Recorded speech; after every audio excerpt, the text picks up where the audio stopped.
نتوانیه گرتی دراپورتکی ده دبیجا 235,000 کس دنابرا 12 تا 25 جیوه هیوه ده جباکر و رشالات سوریه دربدر بونه. اوفیسا هماهنگی و کاروبار مروواهی افسر نتوانیه گرتی و داخویانی که ده روژا اینی راگهانده.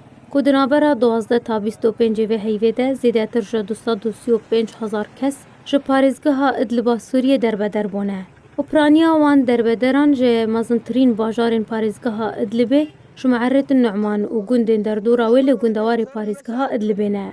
Raporta netewêniye girtî tekez kir ku bi hezaran ji sivîlên deverê di her du heftiyên borî de ji ber şer û pevçûnên di navbera rejîma Sûriye û hevalbendên wê û grûpên çekdar û êrişên berdewam lê ser parêzgeha Edlibê li Bakur û Rojavayê Sûriyê malê xwe bi cih hiştine û derbeder bûne.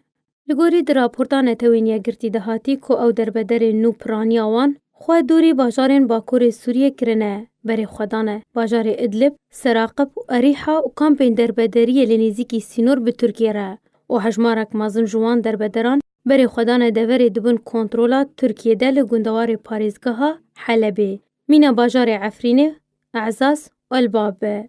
Herwiha got ku ew derbederên ku berê xwedane Seraqib carek din ji Seraqib derbeder bûne da ku xwe ji êrişên Egerhatî re biparêzin. Herwiha raporta netewêniye girtî got jî ev pêla derbederiyê ya mezin ev ê dema bêhtir ji 2 heftiya dest pê kirî. Ew jî derencama êrişên rejîma Sûriye û hevalbendên wê li ser grûpên çekdariyên ku lê devera kêmkirina asta şer li Bakur û Rojavayê Sûriyê dimînin.